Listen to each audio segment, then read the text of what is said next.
Plzni vrcholí slavnosti svobody. Tisíce lidí tam dnes sledovali průjezd historické vojenské techniky v slavnostním konvoji.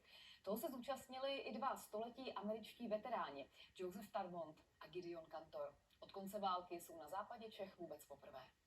V čele konvoje tentokrát nestojí tank Sherman, ale M24 Chaffee. V Česku je jediný a na oslavách je po 15 letech.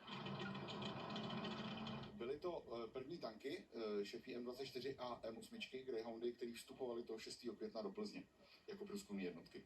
Do konvoje se letos zapojilo 300 kusů techniky a desítky vojenských klubů. Některé přijeli i z Polska, Belgie nebo Holandska. Kromě 16. obrněné brigády jsou tu kluby, které představují Československou obrněnou brigádu nebo 9. leteckou armádu, která zajišťovala podporu pozemním jednotkám. Jsme tady jako pozemní sled několika vozidel a čekáme na průlet našich letců, takže tady bude legendární Mustang P51 a další letouny od nás z hangáru.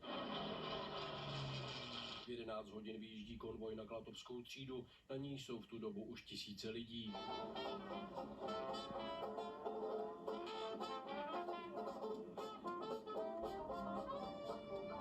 Letošních slavností se zúčastnili i 2 američtí veteráni. Joseph Tarmont byl členem 94. pěší divize.